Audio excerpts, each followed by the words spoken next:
tutti, bentrovati, grazie per la partecipazione. Come sapete continuiamo in questo percorso che Regione del Veneto sta cercando di attivare per mettere nelle migliori condizioni gli enti del nostro territorio, in particolare i SAD, ma anche le aziende ICT, di comprendere il perimetro del bando Agire la cittadinanza digitale. Nello specifico, ieri abbiamo avuto un incontro, come sapete, sulla 222 e quindi sul tema dei LED. Quello che faremo oggi è cercare di approfondire le tematiche invece legate alla 223, quindi al tema della interoperabilità. Come sapete anche nell'azione della 223 sono previsti degli indicatori di risultato, quindi quello che devono raggiungere i SAD, gli enti che fanno parte poi delle compagini di SAD, sono degli indicatori di risultato in termini di transazioni totali da raggiungere nel contesto della progettualità. Noi stiamo aspettando, non so se è già arrivato, il collega Roberto Costantin, che all'interno della direzione ICT e agenda digitale si occupa di questa misura. È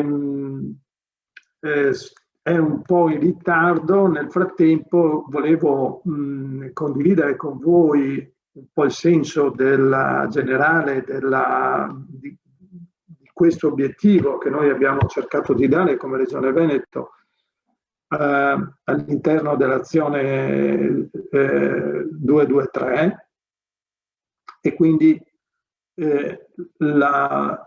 l'idea che volevo condividere con tutti voi è che Regione del Veneto sta cercando di mettere a vantaggio dei cittadini una serie di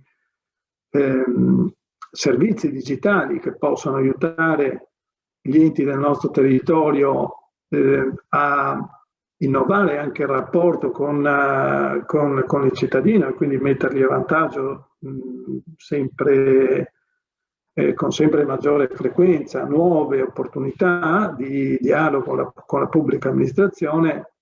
I servizi che noi mettiamo a disposizione hanno bisogno di essere integrati con i sistemi di back office degli enti e quindi il sistema di interoperabilità diventa fondamentale. Naturalmente il sistema di interoperabilità è molto integrato quindi con i servizi digitali e quello che noi stiamo proponendo come Regione del Veneto è una stretta integrazione tra le piattaforme abilitanti, ad esempio quella delle identità digitali, piuttosto che quella dei pagamenti, piuttosto che quella di MyPortal 3, quindi il sistema dell'area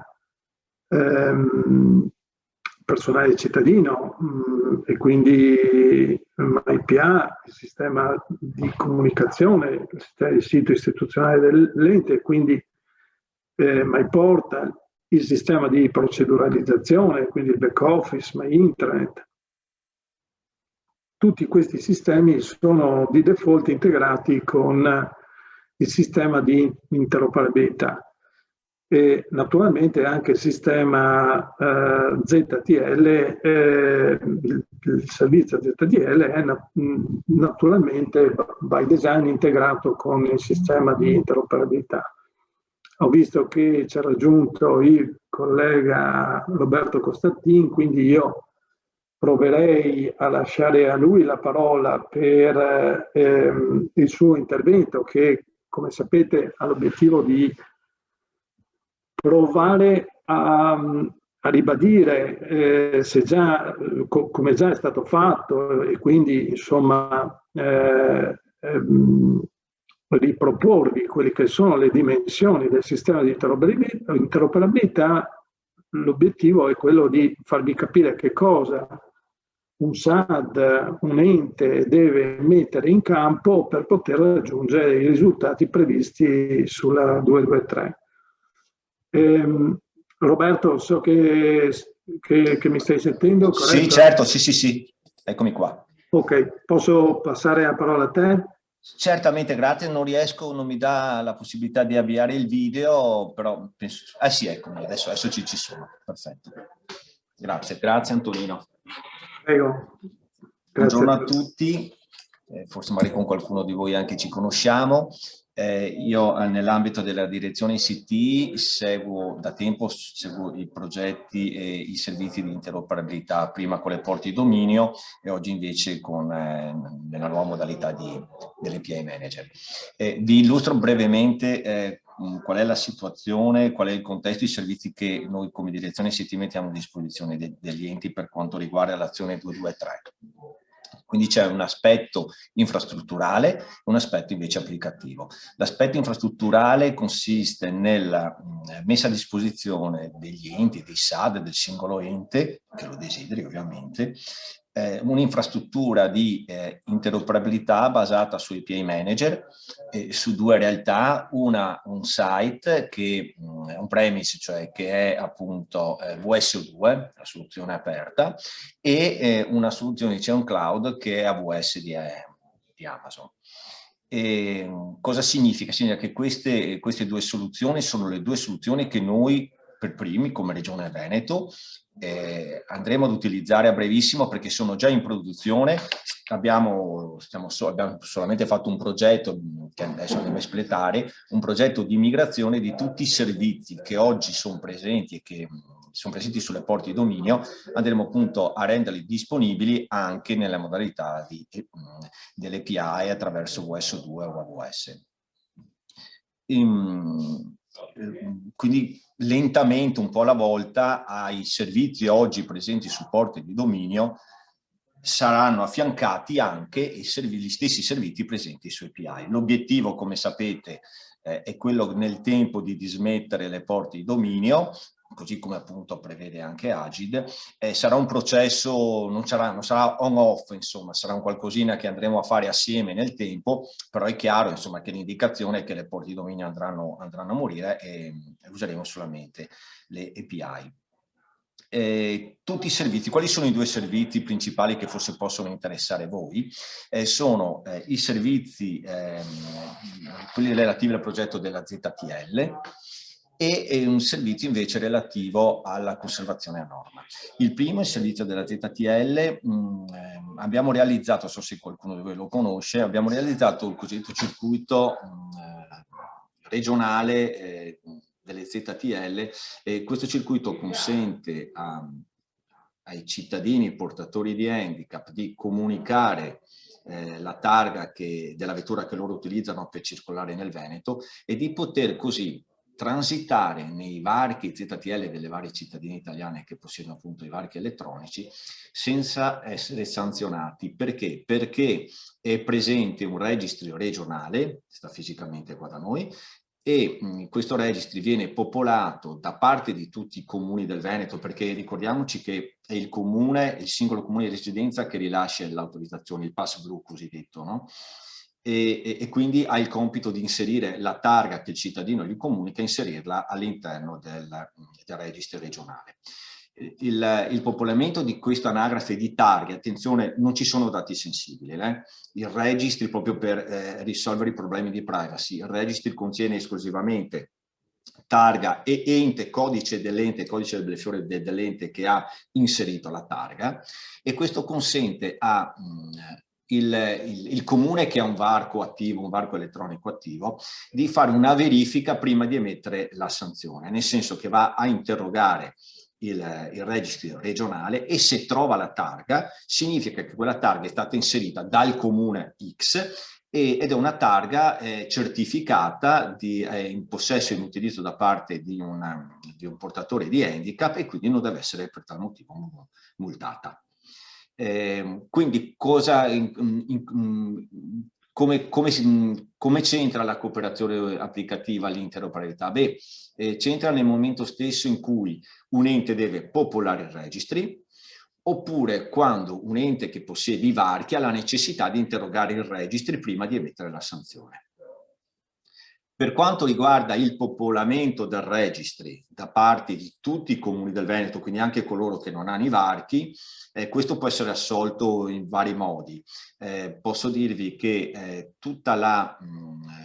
quasi tutta la provincia di Verona da tempo popola i registri, perché il comune di Verona ha fornito ai comuni una soluzione applicativa che consente, tra le altre cose, anche di popolare i registri, oltre che alla gestione proprio del rilascio del pass blu.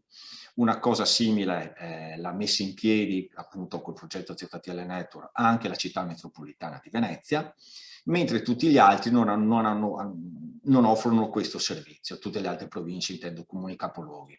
E per questo abbiamo noi come Regione Veneto realizzato un applicativo che va ad aiutare i cosiddetti, noi li abbiamo chiamati così, comuni orfani, affinché con questo applicativo possano sia fare la gestione del pass blu, sia inserire le targhe nel circuito.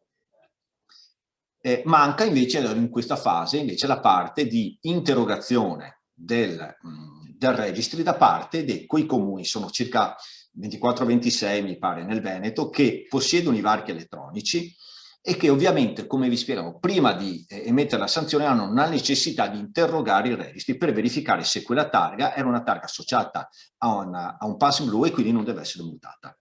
Questa fase deve essere realizzata e deve essere integrata. E quindi stiamo parlando del back office dei comuni che potrebbe essere, questa fase potrebbe essere inserita, ad esempio, da quel che ho capito, o all'interno del sistema sanzionatorio prima di mettere la multa, o a valle del varco, sempre a valle, perché deve essere isolato il varco per la normativa, no? Quindi quando il varco oggi produce la cosiddetta blacklist, che sarebbero le targhe multabili, in quella fase potrebbe essere innestata la verifica sul registro regionale. Ecco, quindi per quanto riguarda la ZTL. Per quanto invece riguarda, dimenticavo, noi abbiamo tutte le specifiche, ve le mettiamo a disposizione per interrogare e utilizzare i servizi del circuito regionale delle ZTL. Quindi sono disponibili. E anche questi servizi oggi supporto e dominio li andremo a migrare sull'API. Poi per quanto riguarda invece la parte del SDICON, che è il sistema che favorisce standardizza e favorisce la conservazione, anche in questo caso come Regione abbiamo realizzato un'infrastruttura che fa da intermediario tra l'ente produttore, il comune o qualsiasi ente locale che abbia la necessità di inviare in conservazione a norma la propria documentazione verso un conservatore. Intermedia proprio tra l'ente produttore, quindi il suo back office, e il conservatore. Questo silos centrale fa un po' da interprete, è in grado di dialogare con tutti i servizi di tutti i conservatori, e quelli che non ci sono possiamo implementarli, e questo ha un duplice scopo. Innanzitutto disaccoppiare il back office dell'ente produttore con il conservatore, in modo tale che l'ente possa avere più conservatori disponibili nello stesso momento, oppure qualora a nuova gara deve affidarsi a un nuovo conservatore, non dover intervenire continuamente sul proprio back office. Perché? Perché basta, è sufficiente che l'ente si connetta, realizzi il connettore una volta sola con il centro archivistico, che poi siamo noi che ci preoccupiamo di dialogare con tutti i dialetti presentati dall'altra parte, da parte dei conservatori.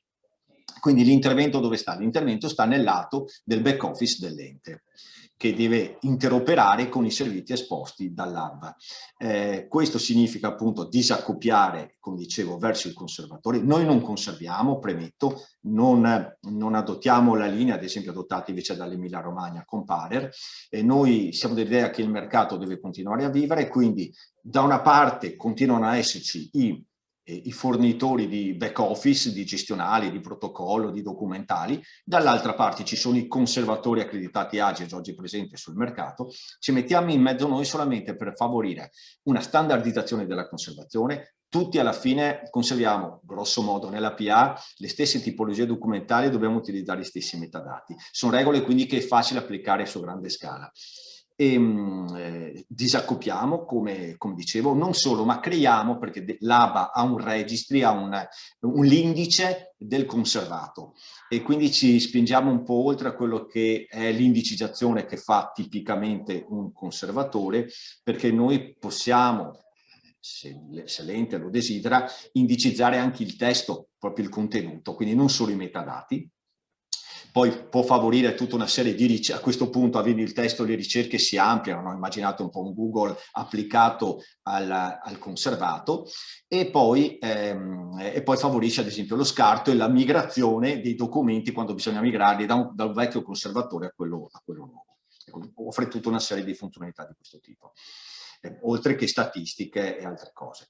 E quindi dove sta in questo caso l'interoperabilità? Il vostro intervento sta, se lo desiderate chiaramente, nell'integrare il servizio che oggi sta nel back office, nel protocollo, nel documentale, affinché non chiami direttamente i servizi di un specifico conservatore, ma chiami i servizi dell'hub. A questo punto virtualmente l'ente ha a disposizione tutti i conservatori che si attestano che sono attestati e si attesteranno all'hub. Questo è il concetto. Voglio tornare invece, e ovviamente questo è multi-tenant, nel senso che ogni ente ha il suo perimetro, non può vedere i documenti degli altri. Ultima cosa che ci tenevo a dire, quindi vi ho anticipato che Regione si è dotata, possiede dell'API Manager. Noi abbiamo definito questo sistema VAM, Veneto API Manager, Management, ed è non solo ad uso di Regione, no? Avete capito che abbiamo quindi un'interfaccia anche in questo caso che sta davanti, che è il VAM, e dietro oggi abbiamo due API Manager che espongono le API, e sono VS2 e AWS. Domani potremmo averne anche altri, e l'interfaccia sarà sempre quella presente da VAM, e noi come Regione mettiamo a disposizione questo ambiente, questa infrastruttura per gli enti che lo desiderano utilizzarlo. Se c'è un SAD piuttosto che c'è un singolo comune che non intende implementare un API Manager, può benissimo chiedere la creazione di un'istanza, un tenant appunto presso Regione del Veneto, e noi glielo mettiamo a disposizione. Ovviamente se un ente, se un SAD non ha intenzione di attivare un servizio di API Manager. In altri casi l'API Manager nostro sarà in grado, VAM sarà in grado di dialogare con tutti gli API Manager presenti sul territorio. Ecco, questo è un po' il quadro. Se avete delle domande. Grazie mille Roberto, sì, ci sono un paio di domande in chat dal SAD di Padova, magari le leggo. Allora, per la ZTL, quando è previsto, da SAD di Venezia, scusate, per la ZTL, quando è previsto il passaggio da porte di dominio a API? Dopo l'estate. Dopo l'estate avremo, oggi abbiamo sulla porta di dominio, per l'estate avremo anche su API. Li avremo su tutte e due, quindi non è vincolante, cioè non siete obbligati a chiudere la porta di dominio, come dicevo, ma è anche perché queste sono indicazioni di Agile, i servizi dovranno funzionare in parallelo. Ecco, loro poi chiedono, ovviamente questo vale per tutti noi, poi loro chiedono che i nuovi servizi, totalmente nuovi, invece non è contemplata la porta di dominio, ma devono nascere nativamente su API by default e by design, ecco. D'accordo. E invece l'hub regionale dialoga anche con Parer come ente conservatore? Allora, io ho parlato col Parer, non abbiamo ancora implementato i connettori, però se c'è qualche comune che ha il desiderio che giustifica, perché per noi comunque Regione è una spesa, che sosteniamo noi Regione, possiamo assolutamente, anche perché con Pare abbiamo un ottimo rapporto, possiamo sicuramente implementare i connettori verso Pare, perché non so se avete capito, è Regione Veneto che realizza i singoli connettori specifici per dialogare con uno specifico conservatore. Lo realizziamo noi e ne beneficiano tutti. Quindi è solo uno che fa l'intervento, lo rende disponibile qui i connettori, e quindi l'abbiamo fatto, ve lo posso già dire, non è un segreto. Oggi abbiamo i connettori per Aruba, per InfoCert, e se serve Pare ci mettiamo in contatto e realizziamo anche i connettori per Pare. Cosa significa questo? Vi faccio l'esempio: se il comune A oggi si attesta all'hub, virtualmente ha la possibilità di scegliere tra questi 3 conservatori, quindi Aruba, InfoCert, Pare, o anche altri nuovi che ne arriveranno. E vi dico ancora una cosa in più. L'hub è multiconservatore. Questo cosa significa? Mi significa che per alcune realtà, e vi dico quella che conosco di più, per l'ambito sanitario ad esempio, proprio per le tipologie documentali che la sanità tratta, ci sono dei documenti, diciamo, amministrativi piuttosto che sanitari, ha la necessità, a seconda anche della convenienza economica o tecnologica, di inviare in conservazione certe tipologie documentali verso un conservatore piuttosto che verso un altro. Ecco, avere un luogo che ti riconcilia il documento, per cui ti dimentichi, nemmeno sai più dove l'hai mandato, cioè lo sai in realtà, però voglio dire, non devi più preoccuparti di ricordarti che quella tipologia documentale l'ho mandata sul conservatore A piuttosto che sul conservatore B. Anche questo è un vantaggio, no? Hai un unico punto di innesco, hai un unico punto di ricerca, e poi è l'hub che si ricorda sa indirizzarsi e interrogare il conservatore corretto per ottenere la risposta, ad esempio l'esibizione a norma di un documento. Guardate, ve ne dico una, proprio nell'ambito sanitario mi dicevano che le radiografie, le TAC, tutti gli esami radiologici producono delle immagini, dei set di immagini molto pesanti. E quindi avevano deciso di inviare questo set di immagini a un conservatore, invece il referto, che è testuale, verso un altro. E all'interno dell'hub c'è la riconciliazione. Quindi l'operatore, quando interroga l'hub, in realtà vede l'informazione relativa al referto di Roberto Costantin, che è composto da immagini e da testo, ma è il sistema che è in grado di interrogare i conservatori, i diversi conservatori, e poi dare l'informazione confezionata come se fosse uno solo. Scusa, sì. Posso fare una domanda? Sì. Allora, poniamo che io sia un ente che ha un sistema di conservazione con un qualsiasi altro provider, oppure volessi aderire a quello della Regione Veneto. Fisicamente che cosa devo fare? Quali sono i passaggi per poter aderire al sistema di conservazione? Allora, ci sono un passaggio amministrativo e uno tecnologico. L'amministrativo, come solito, è sottoscrivere l'adesione, quello che è il più facile. La parte invece più complessa può essere quello proprio applicativo, nel senso che oggi i singoli applicativi parlano con 1 al massimo 2 conservatori. Diciamocelo semplicemente, insomma, è inutile girarci attorno, no? Sviluppare i connettori per un conservatore, per poter parlare con un conservatore, è oneroso. È oneroso sia per l'ente e sia logicamente per l'azienda che deve realizzare questi connettori. E questo lo devo fare ogni qualvolta io cambio conservatore. Noi Regione abbiamo cambiato 5 anni fa un conservatore, a marzo del prossimo anno facciamo una gara, forse cambieremo quello attuale, e questo significa ogni volta dover integrare il nostro back office con le specifiche servizi che sono simili ma non sono gli stessi del prossimo conservatore. Quindi significa dover sviluppare, testare, collaudare, sperando che vada tutto bene. Sappiamo, ogni volta fai qualcosa di nuovo, le questioni sono queste da affrontare e farlo per tempo. Viceversa, qua diciamo, facciamo un investimento una volta sola, creiamo i connettori una volta sola verso l'hub, sapendo benissimo che poi sarà l'hub che si accolla di dialogare con i dialetti dei singoli consumatori. Questo è il vantaggio, no? Poi, ripeto, secondo me il vantaggio però non è solo questo, ma il vantaggio è proprio il fatto che vai a creare il patrimonio del conservato e hai una possibilità di ricerca che oggi nessun conservatore ti dà.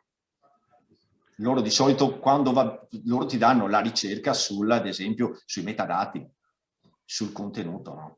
Mi sembra un grande vantaggio, Roberto, però insomma, come dire, non poteva essere così visto che siamo della stessa...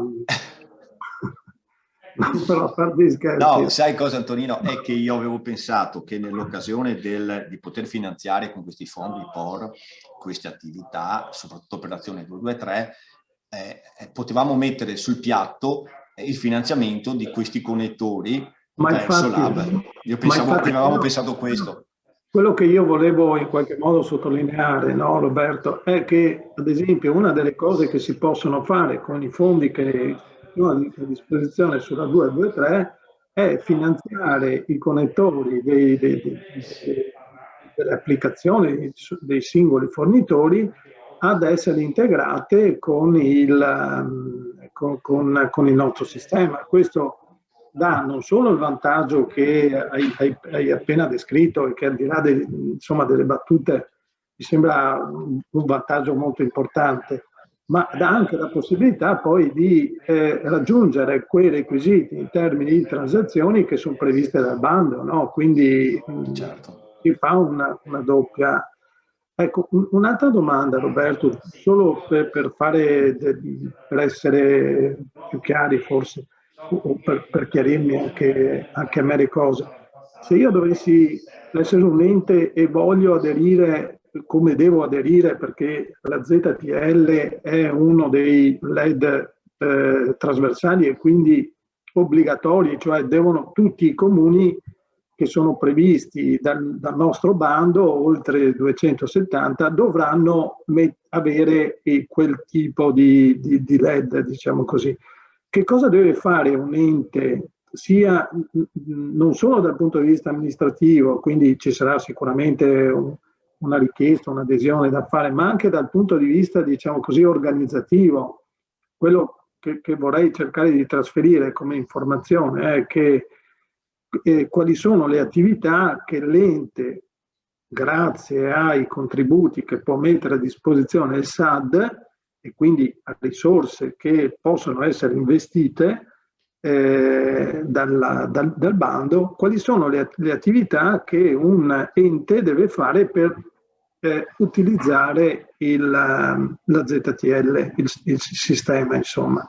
Ok, allora, innanzitutto una cosa, come vi ho detto all'inizio, ci sono già degli applicativi che consentono a qualsiasi ente di popolare i registri.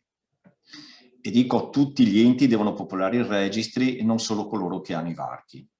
Perché? Perché tutti gli enti, purtroppo, non c'è, in zona del territorio non c'è il comune piccolo che non ha almeno un cittadino portatore di handicap al quale viene rilasciato il pass blu.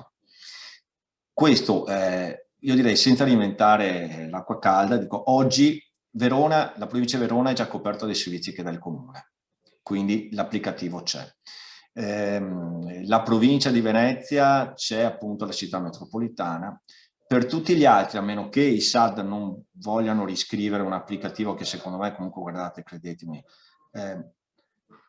noi come regione siamo andati a coprire un buco del mercato, ma poi è chiaro, perché l'applicativo è talmente banale che non c'è stato nessun interesse da parte del mercato di coprire un applicativo del genere. Cosa vuoi chiedere per quello che fa, no? E quindi noi l'abbiamo realizzato per far cosa? Per consentire a tutti, veramente a tutti, di gestirsi il rilascio, la gestione del pass blu, quindi la stampa, il rinnovo, proprio la gestione del pass blu, e poi e aggiungere la gestione delle targhe associate al Pass Blu. Quindi quello per dirvi che i vostri, i SAD, oggi mi pare che rappresentino circa 270 comuni, più o meno. Quindi significa che per quanto riguarda ZTL potete già attivare o con quello di Verona o con quello della città metropolitana o con quello di Regione Veneto, questi 270 comuni, abilitarli alla gestione dei Pass Blu e delle targhe. E li avevamo già portato il risultato a casa e già quelli fanno volumi, no? Fanno traffico. Poi invece la questione è, e questo è sufficiente, l'adesione al circuito, e poiché Antonino, l'applicativo che diamo noi si chiama ViviPass, è nativo all'interno della suite MyPA, no? Cos'è mai? No, hai il microfono spento, scusa Antonino. MyP3 diciamo, quindi è all'interno della suite che mettiamo a disposizione. Perfetto, significa che tutti i comuni che sono già testati devono solo, adesso il percorso benissimo non me lo ricordo, ma insomma il referente del comune deve solo chiedere l'attivazione dell'applicativo e ce l'hanno. Poi ovviamente noi gli faremo la formazione che serve, ma... Quindi, se ho ben capito Roberto, la questione sarà, primo, chiedere formalmente l'attivazione e più volte immagino che abbiamo trasmesso quelli che sono Certo. le informazioni per fare l'attivazione formale, sono anche presenti sui siti, però se ci fosse bisogno ce lo chiedono, lo ridiamo. Prima l'attivazione. Secondo, immagino, sarà indicare quali sono le persone che possono accedere, perché bisogna registrare queste persone, e successivamente faremo un corso di formazione, se necessario, per dare un'indicazione. Ecco, io quello che proponevo ai colleghi dei SAD, ma in genere, no? È che siccome gli enti potenzialmente sono tanti, perché sono 270, no? Dovremmo essere un po' tutti attenti, SAD e noi, a evitare di arrivare l'ultimo mese di conclusione del progetto a chiedere tutti i 270 le attivazioni o tutti i 270 i corsi, perché naturalmente ci troveremo in difficoltà a poter dare risposte a tutti. Però mi sembra di capire che tutto sommato in questo caso della ZTL l'applicazione è un'applicazione che ti dà la possibilità di entrare e di inserire dei dati che sono relativi alla persona con disabilità, e questo fatto che non è così, diciamo così, oneroso, insomma, no? Si tratta di tenere... Hai ragione Antonino, guarda, io ti dico la verità, allora, questo è un servizio alla persona, un servizio alla persona. È un servizio che già oggi fanno gli enti, perché attenzione, oggi gli enti devono, perché è una delle attività che fa il comune, rilascia ai propri cittadini, residenti del suo proprio territorio, il Pass Blu. Glielo rilascia, il rinnovo, il duplicato in caso di smarrimento o di furto, cioè sono cose che già fanno oggi, solo che oggi, a parte la provincia di Verona, guardate, dalle indagini che abbiamo fatto, dalle chiacchierate, è emerso che quasi nessuno gestisce la gestione di Pass Blu con un gestionale. Lo fanno quando va bene con Excel. Chiaramente l'interoperabilità con Excel non la fai, no? Tanto è vero che proprio nel momento in cui si è manifestato l'esigenza di raccogliere le targhe e comunicarle al registry, come facevano? E allora per quello abbiamo realizzato ViviPass, perché diventa il gestionale dei Pass Blu e delle targhe, che oggi non c'è però, non abbiamo nemmeno fatto concorrenza al mercato, ma rispetto, perché c'è il vuoto di mercato? Perché non è un applicativo di interesse.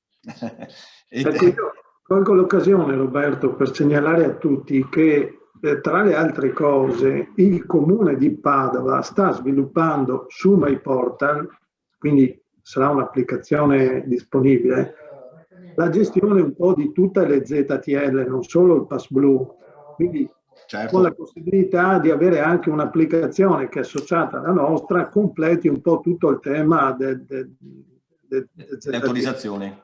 Delle autorizzazioni.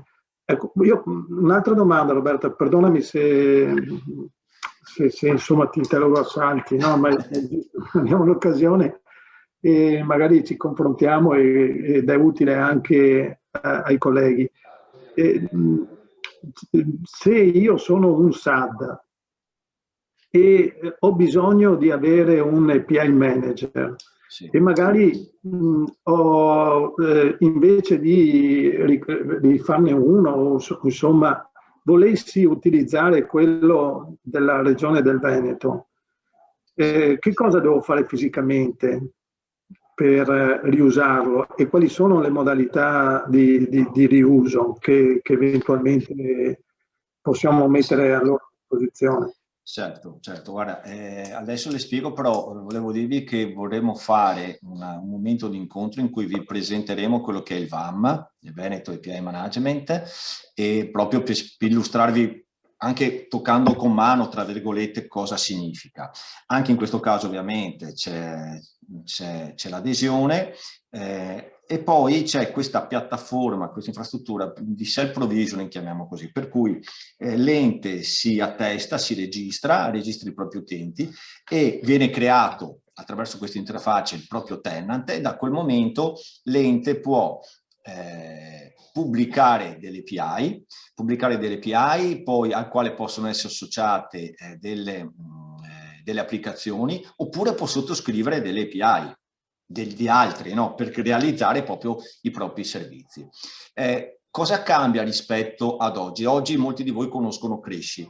Cresci è quella realtà presente all'interno della direzione ICT della regione che continua a dare supporto agli enti che volevano attivare l'interoperabilità, attivare le porte di dominio. E cosa facevamo, Antonino? Semplicemente noi davamo il package per attivare la porta di dominio, dando poi tutte le specifiche delle aperture, dei firewall e altro, all'ente, poi l'ente lo faceva in autonomia, oppure addirittura per agevolare la cosa si faceva una VPN tra noi, tra proprio la nostra direzione e chi sta dall'altra parte, e facevamo noi da remoto quell'operazione e installavamo le porte di dominio, e quindi nasceva il dominio del comune X. Oggi non sarà più così, l'API non prevede più questo, non ci saranno più porte di dominio. Quindi ci sono due scelte: o esponi i servizi direttamente su internet, però perdi tutta una serie di cose che ora vi dirò, oppure ti doti di un API manager. E questo API manager puoi fare o te lo metti a casa o usi quello di qualcun altro. L'idea nostra è dire: se vuoi usare quello di Regione Veneto, noi te lo mettiamo a disposizione come ho spiegato. Puoi pubblicare le tue API, che poi entreranno a questo punto nel catalogo regionale, e quindi tutti potranno vederle, e con un vantaggio che oggi le porte di dominio fanno tutta una serie di trattamenti, tutto legato alla sicurezza, ai log, no? A quali sono i servizi che vuoi esporre o meno. Quando le togliamo, questi servizi li perdi. Però anche a livello nazionale AGI, linee guida, dice che attenzione, la sicurezza non deve venire meno, quindi log, trattamenti, tutte quelle cose là devono esserci. Non parla mai, le linee guida non parlano sull'interoperabilità, non parlano mai di API manager, perché non è quello lo scopo, no? Cioè loro partono dal concetto di dirti: questi sono i requisiti, poi come li implementi? Potresti anche farteli a casa da zero, no? È ovvio che è un suicidio, gli API manager fanno tutto e anche di più rispetto a quello che viene chiesto da Agili. Quindi insomma devi adottare un API manager perché ti dà tutta quella sicurezza, il controllo degli utenti, abilitare il throughput, puoi dire attivo il servizio, il prefascio orario, cioè tutta quella serie di funzionalità, anche ben di più rispetto a quello che facevano le porte di dominio, che insomma ce le hai a portata di mano. Però devi gestirlo, te lo devi installare e gestirlo, avere qualcuno che te lo segua. Un SAD può essere anche il ruolo che un SAD vuole svolgere. Per quanto riguarda invece chi non ha intenzione di affrontare questa esperienza, sappiamo che VAM viene messo a disposizione, per cui gli dedicheremo un tenant affinché il comune, l'ente, possa fare tutto ciò che desidera.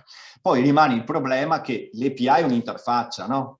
È il punto di ingresso, di contatto con i servizi che stanno dietro. A questo punto, per creare la catena perfetta, perché magari l'API è un'interfaccia di un servizio che sta magari presso il data center di un SAD. A questo punto, come creiamo questa scusate, l'API Manager ti dà tutte quelle funzionalità anche di sicurezza e di controllo del traffico, però dobbiamo arrivare dietro al back office. Per arrivare dietro al back office noi stiamo immaginando, Antonino, alla 221, scusate, alla 221, quindi alla parte di data center consolidation e anche di over network, la parte di trasporto, quindi portarla dentro il V6 regionale, così tutta la catena è sicura. C'era anche questo passaggio. Ok, quindi se ho ben capito, se un SAD o anche un'amministrazione singola, no, volesse dotarsi per esporre le proprie interfacce o per raggiungere le interfacce regionali, non diciamo così dalla propria, semplicemente insomma dall'applicazione, ma da un sistema che è appunto un API Manager che dà tutta una serie di vantaggi. Se un'amministrazione volesse dotarsi di un API Manager, ci fa una richiesta, e anche qui l'adesione metteremo a disposizione, ma immagino che l'abbiamo già fatto, insomma tutta la documentazione per aderire a questo sistema, ci fa una richiesta, noi mettiamo a disposizione un tenant all'interno della nostra infrastruttura regionale. Quindi quell'ente avrà dalla server farm della Regione Veneto un tenant del nostro API Manager, di un API Manager che da quel momento in poi sarà battezzato come l'API Manager dell'ente. Quello che va in qualche modo definito e individuato, se ho ben capito ci stiamo lavorando, è come poi la singola applicazione che deve in qualche modo colloquiare con questo API Manager colloquia con la infrastruttura dell'ente, che a quel punto non sarà più la singola applicazione che espone l'API dal sistema applicativo, ma lo espone dall'API Manager dell'ente. Quindi in questo momento ci sarà un colloquio securizzato secondo diciamo così, le normali logiche e tecnologie attuali per securizzare il colloquio tra l'applicazione e l'API Manager posto presso la Regione Veneto. In prospettiva quello che stiamo creando, se ho ben capito, è grazie a questa idea di questa infrastruttura distribuita dei SAD, dei data center dei SAD collegati al data center regionale, probabilmente anziché di collegare l'applicazione all'API Manager dell'ente via internet, potremmo utilizzare in prospettiva un collegamento più securizzato che sarà quello definito all'interno di over network, piuttosto che quello che sarà insomma la nuova configurazione. Però ecco, il messaggio che volevo che fosse chiaro è che noi mettiamo a disposizione questa infrastruttura presso il data center regionale, però mi sembrava di aver capito, Roberto, che ci può essere anche la possibilità di dire ti do il codice, installalo a casa tua, se vuoi, c'è anche questa possibilità? No, in realtà sai no, perché Antonino, perché noi utilizziamo WS2 e WS2 è un applicativo, è open source, no? E quindi te lo scarichi e te lo installi. È un pochino come se volessimo dire ti do OpenOffice, non ha senso, no? Diverso invece in realtà di MyPortal, che è stata realizzata da Regione Veneto, riprodotta da Regione Veneto, c'è il discorso riuso. Noi non potremo mettere in riuso qualcosa che non è nostro, WS2 non è nostro, no? Quindi quello che stai dicendo è non c'è nessuna sovrastruttura, diciamo così. Ci sarebbe il VAM, no, ci sarebbe il VAM, però è specifico proprio nostro di regione. Non ci ho pensato di mettere in riuso il VAM, anche non lo so se può aver senso, non lo so. No, è solo per dire, no, anziché prendermi uno strumento, diciamo così, di default, che è quello messo a disposizione dalla community di WSO2, magari mi installo qualcosa che ha già tutta una serie di sovrastrutture, di pacchetti, di personalizzazioni, che comunque dovrei farmi, ma che riusando quelli della Regione Veneto evito di rifarmi perché, ecco, non so se aveva senso. Ma difatti no, onestamente Antonino, devo pensarci anch'io, capire se VAM può essere appetibile, può avere senso. Se così fosse, ma allora a questo punto aspetto di fare l'incontro con i SAD, quando li presentiamo il tutto e sentiamo il feedback. Però c'è da dire, è di proprietà di regione, quindi il riuso è automatico qualora ci fosse interesse, assolutamente sì, certamente. Va bene, scusami, ho visto che c'è una domanda, Antonino. Infatti io ho portato via tempo ai colleghi, naturalmente se chi ci ascolta ha domande o quant'altro. Vedo qua Alberto Vomuzzi. Il SAD può fare da aggregatore per i comuni? Quindi fare un tenant dove condividere le API e condividere con tutti i comuni? Sì, sicuramente sì. Certamente Alberto, può farlo. E poi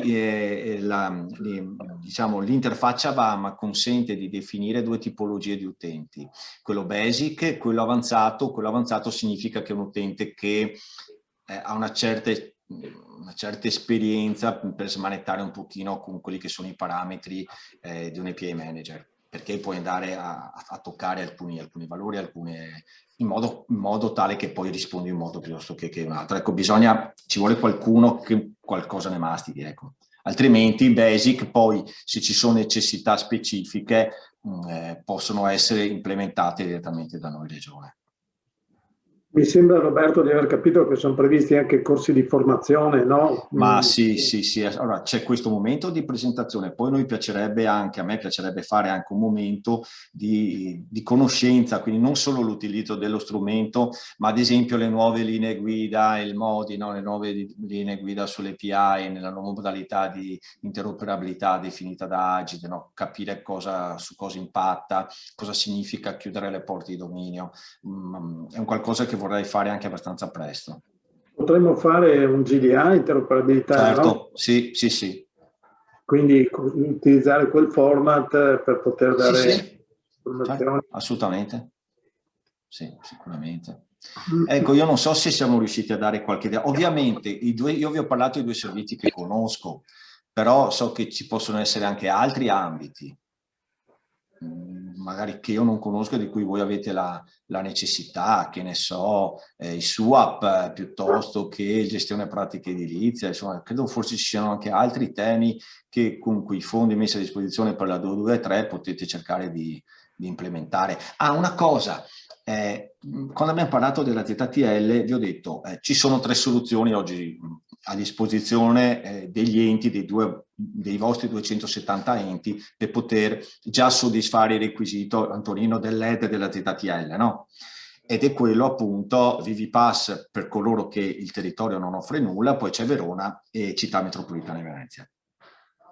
Però abbiamo lasciato fuori gli attori importanti, e gli attori importanti di questo circuito sono gli enti che hanno i varchi, perché sono loro che staccano la multa, no? Quando passi sotto il varco. Quindi per completare il circuito abbiamo bisogno che anche questi sistemi si integrino nel circuito e siano interoperabili. Quindi se da una parte il popolamento del registry viene soddisfatto con gli applicativi che avevamo detto, manca la parte pre-sanzionatoria, cioè fare in modo che l'ente non stacchi la multa per un cittadino che invece aveva diritto a passare sotto il varco. E questo lo si fa esclusivamente innestando la verifica in qualche punto del processo di gestione del varco, in modo tale che venga fatta la verifica sul registro regionale prima di ammettere la sanzione.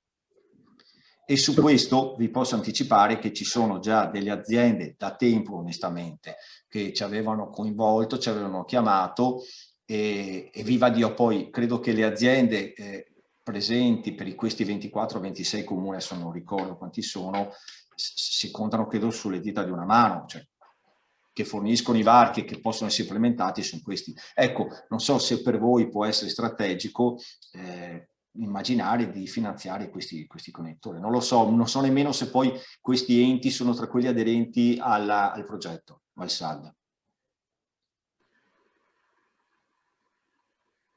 Perché se non lo sono è un problema, Antonino. Sì, diciamo... Credo. No, certo, è evidente che se quello che tu suggerivi e che a me sembrava assolutamente coerente è nel caso in cui un ente abbia un sistema di gestione dei varchi, che poi, come dici tu, è quello che stacca la multa,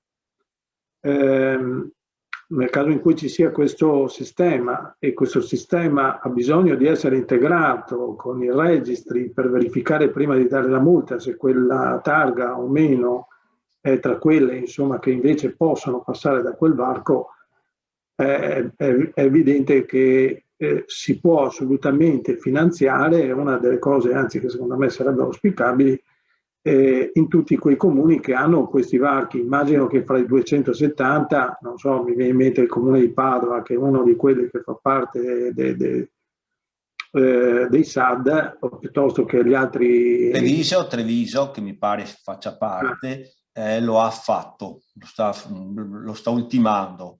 Cosa sta facendo? Sta integrando il proprio sistema di gestione dei varchi per interrogare i registri e quindi evitare di emettere la multa. E quindi bisogna parlare con Roberto Meneghetti. Bravo, con Meneghetti. Va bene, ci sono altre domande? Sì, è possibile avere documentazione per l'integrazione? Parliamo di ZTL o del polo archivistico? Michele Longhini. Parlavo delle ZTL, ciao Roberto. Ciao Michele. Sì, certamente. Anzi, vediamo. Guardate, allora, se volete, facciamo così. Allora, l'email del circuito è ZTL Network, circuito ZTL, tutta una parola, circuito ZTL, @regione.veneto.it. Posso scriverlo qua? Magari Roberto, sì. se poi riesci a darci magari 2 o 3 link, quelli magari più importanti, sì, li inviamo a tutti i partecipanti a seguito. Certo. Così magari diffondiamo un po' di più. Quindi 2 temi, Antonino, ZTL e integrazione con Lab, questo possono essere. Sì, io credo che, ripercorrendo un po' quello che abbiamo fin qui detto, se non ci sono altre domande... No, permetti una cosa, scusa, per quanto riguarda Lab, mi è venuto in mente adesso. Un altro aspetto che... Allora, una piccola premessa, Lab lo stiamo usando noi Regione Veneto da più di un anno. L'abbiamo realizzato e lo stiamo usando, quindi posso dirvi che dopo più di un anno di uso è abbastanza solido. Mi sento di poter dire, ovviamente sapete, i software sono solidi finché non non manifestano i problemi, però dai, dopo un anno, più di un anno, anzi un anno e mezzo ormai che lo stiamo usando, sta andando bene. Già in pancia più di 2 milioni di documenti che noi abbiamo indicizzato e inviato in conservazione, ma abbiamo fatto una cosa in più. E l'abbiamo fatto prima di tutto perché è un'esigenza di regione, ma come sempre la mettiamo a disposizione del territorio. Il pregresso, cioè vi dico noi, quindi abbiamo cominciato a inviare in conservazione i documenti attraverso Lab 1 anno e mezzo fa, ok, 2 milioni di documenti, ma noi come regione Veneto abbiamo 7 tera di documenti inviati in conservazione prima del Lab. Questi 7 tera di documenti non sono indicizzati dentro Lab. Semplice, no? Perché Lab indicizza ciò che ricevi in pancia e che poi mandi in conservazione. Tutto ciò che gli arriva sopra non puoi indicizzarlo. E lo storico, che è quello che abbiamo migrato dal vecchio conservatore al nuovo, non è passato attraverso i conservatori, cioè attraverso Lab. Bene, abbiamo fatto i disservizi per cui gli diamo tutto lo storico e me lo ritrovo dentro indicizzato. Da quel momento in pancia all'indice, io da quel momento tutto ciò che ho inviato in conservazione a norma è indicizzato dentro l'indice e io posso fare tutte le ricerche di roba di 20 anni fa. Quindi mettiamo a disposizione, per dire cosa Antonino, che mettiamo a disposizione degli enti non solo ciò che mandano in conservazione usando oggi Lab, ma anche tutto il progresso se lo desiderano. Certo. Senti Roberto, allora provando a fare un po' una sintesi di quello che abbiamo detto, se non ci sono altre domande da parte dei colleghi, che invito naturalmente a interromperci in ogni momento. Allora, da una parte il messaggio che vogliamo lasciare agli enti del nostro territorio, Roberto naturalmente correggimi e integra ogni qualvolta lo ritiene opportuno, è che siccome tutti i LED, sia quelli verticali che quelli trasversali, sono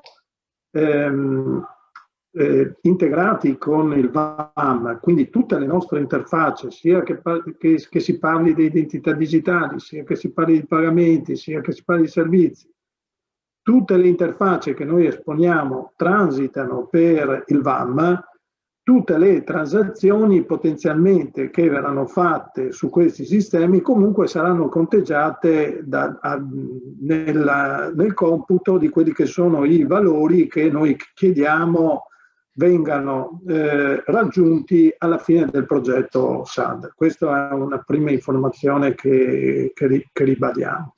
Antonino, rimane fuori quello che però non transita perché magari è tra l'API manager del SAD A che parla con l'API manager del SAD B. Si parlano tra loro. Certo, e quello lo devono conteggiare loro, chiaramente.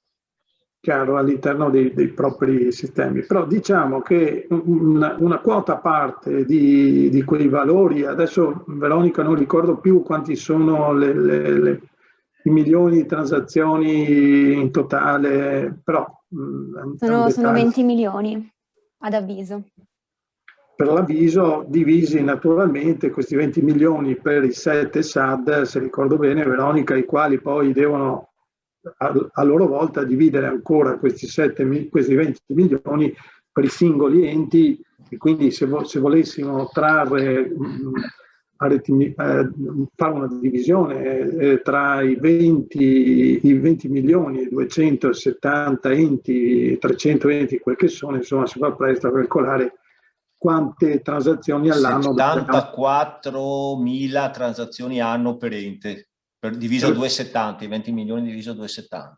Ok, quindi il valore che dobbiamo raggiungere è questo. Abbiamo detto che con la 223, continuando in questa sintesi, Roberto, un altro valore che può, un'altra attività che può aiutare a raggiungere il valore target è ZTL Network, quindi quello che si può finanziare con la 223 sono tutte quelle attività che possono, sia con la 222 sia con la 223, tutte quelle attività che possano mettere a vantaggio di tutti i 270 comuni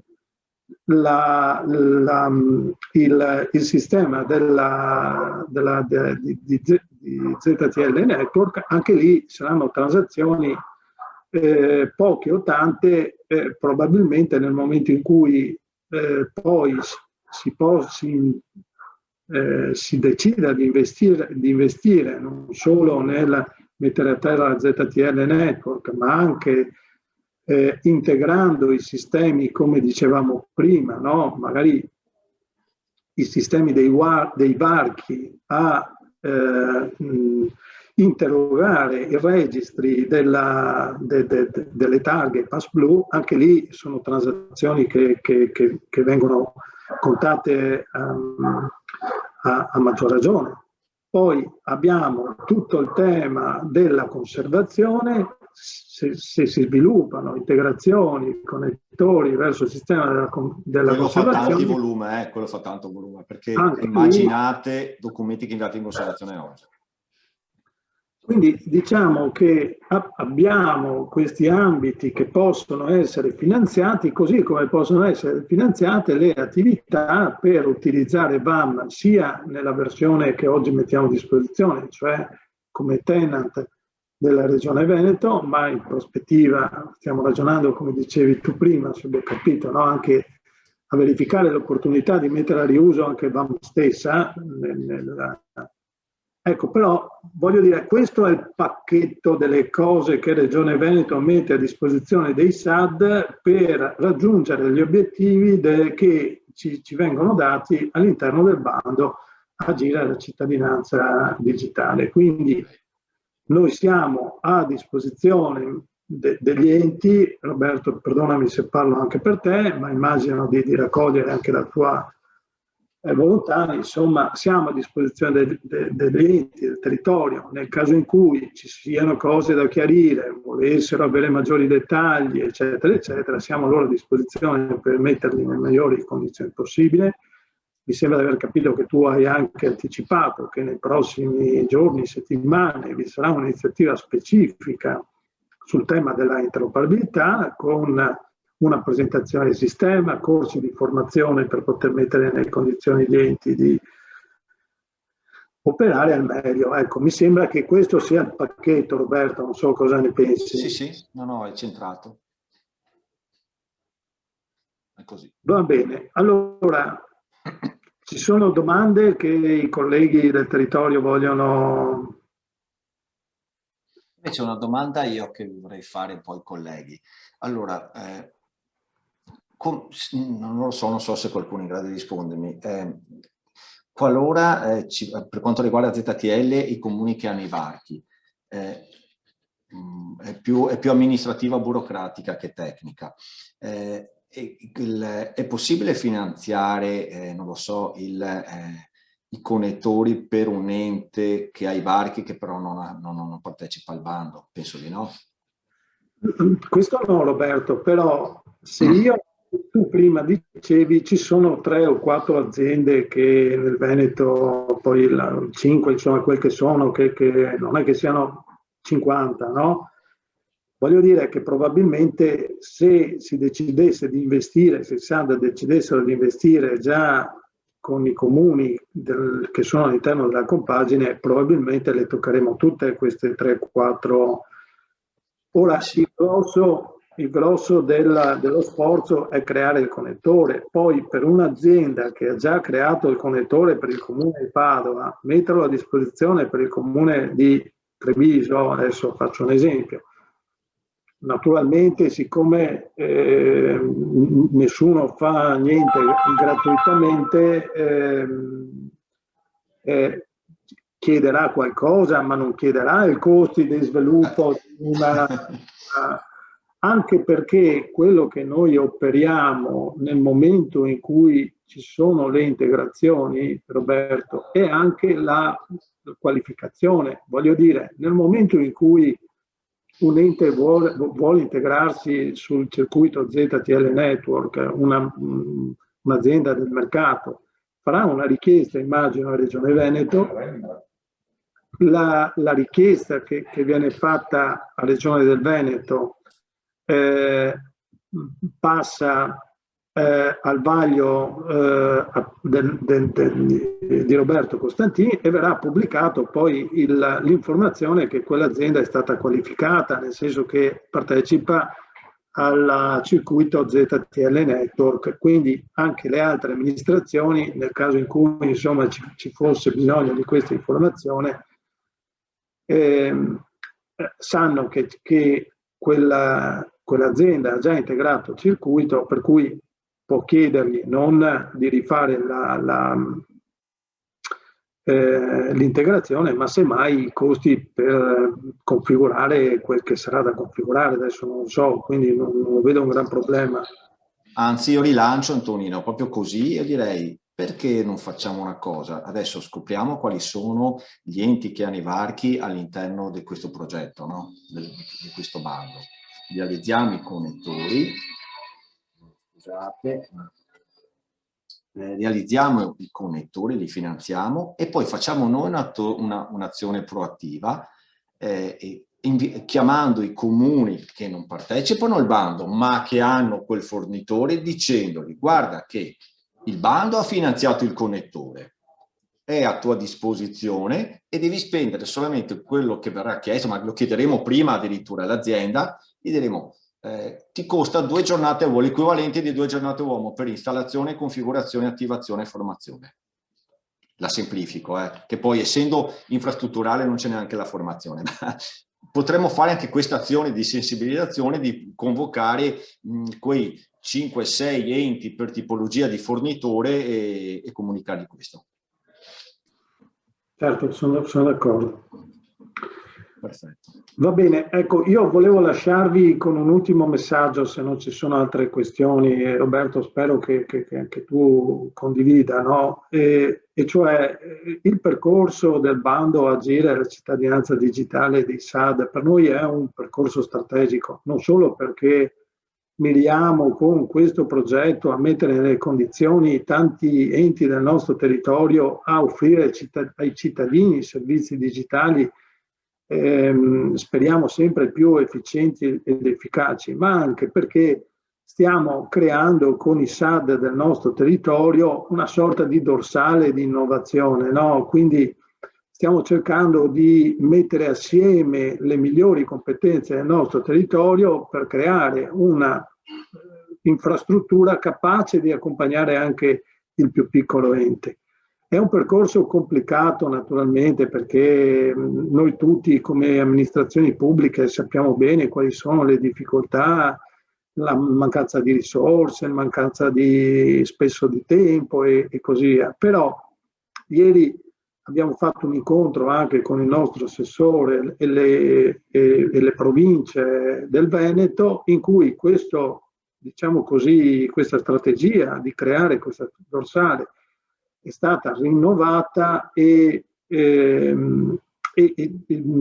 con una forza che ci viene dalla consapevolezza che nei prossimi mesi e anni dovremo investire parecchie risorse ragionevolmente che provengono dal PNRR e lo dovremo fare in un rapporto collaborativo con il territorio che per noi Regione Veneto, Roberto, no, abbiamo detto più volte, significa non solo enti del nostro territorio e l'organizzazione con questi enti che riusciremo a creare, che stiamo cercando di creare con il SAD, ma significa anche un rapporto sempre più costruttivo e sinergico con le aziende e i siti del nostro territorio, che sono un partner fondamentale della regione del Veneto e di tutti i nostri enti sul territorio. Certamente il percorso è complicato, quindi ci rivedremo nelle prossime settimane e mesi, ci saranno delle cose che dovremo chiarire, ci saranno altre cose che faremo fatica magari a indirizzare al meglio, ecco, però credo che quello che vada condiviso in chiusura è una volontà che noi sempre di più vediamo in maniera importante emergere nel nostro territorio della necessità e di questa volontà di mettere assieme tutte le forze che stanno giocando questa partita, che sono l'organizzazione dei SAD, gli enti, il mercato e Regione Veneto. Ecco, questo è un po' quello che a noi piacerebbe portare avanti con questo progetto, al di là degli obiettivi che sono sicuramente importanti, dei servizi, dell'interoperabilità, della razionalizzazione. Con queste quindi poche parole di pubblicità e progresso, io direi, Roberto, se non vuoi aggiungere qualcosa, se non ci sono i colleghi che vogliono aggiungere qualcosa, saluterei un po' il... Antonino, ormai a te ti conoscono tutti sicuramente, il sottoscritto sicuramente anche qualcuno lo conosce, quindi sapete che io vi ho dato ad esempio la mail del circuito ZTL se volete chiedere informazioni, documenti che comunque adesso daremo a Veronica e a Roberta per farveli avere. Poi sapete insomma che la mia mail è roberto.costantin@regione.veneto.it, potete scrivermi, telefonare, insomma siamo sempre disponibili, anche solo per un dubbio, una roba giusto per togliersi uno sfizio e poi siamo qua per... dirò di più Antonino, cioè sicuramente noi soli, cioè noi regione non possiamo gestire tutto il territorio e abbiamo, come hai detto tu, bisogno veramente di tutti gli attori. E io mi aspetto veramente anche un aiuto grosso da parte di SAD. perché parlare con più di 500 enti è impossibile, è proprio impossibile, non funziona, dai, diciamo, invece chi è presente vicino al territorio come i SAD possono essere veramente l'anello mancante, no, tra noi e il territorio. E ormai i progetti che si fanno vedono sempre coinvolto il territorio, quindi sì. E anche come detto te, questo è un progetto che sicuramente declina tutta una serie di servizi per il cittadino, però forse comincia a delineare anche un'organizzazione, un modello di lavoro. Insomma. Bene. Okay. C'è un'ultimissima domanda, non so se vogliamo Sì. leggerla. Chiedono se esiste una lista pubblica regionale aggiornata con il numero di varchi suddiviso per enti.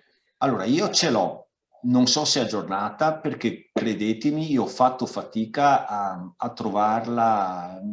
Io l'ho collezionata e costruita un po' alla volta, a volte parlando con un comune, e anche perché muta, poi ci sono magari comuni che stanno attivare un'area ZTL, da quel che ho capito è anche un processo amministrativo di autorizzazione col Ministero, quindi un percorso, però ce ne sono che stanno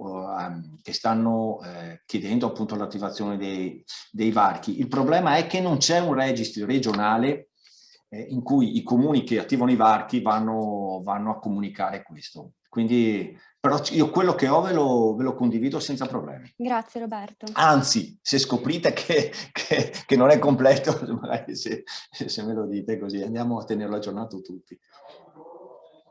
Ottimo, grazie mille. Poi io vi ho messo in chat per tutti i SAD il questionario che ho condiviso anche tramite mail, è per capire come si sono organizzati i SAD con le tempistiche per l'implementazione dei vari LED, in modo tale che Regione poi può organizzare un adeguato supporto e assistenza per tutto il territorio. Bene, allora siamo ai saluti, Roberto, Veronica. Grazie a tutti. Mille. Buon weekend, grazie. Buon weekend. Grazie, buon weekend. Weekend.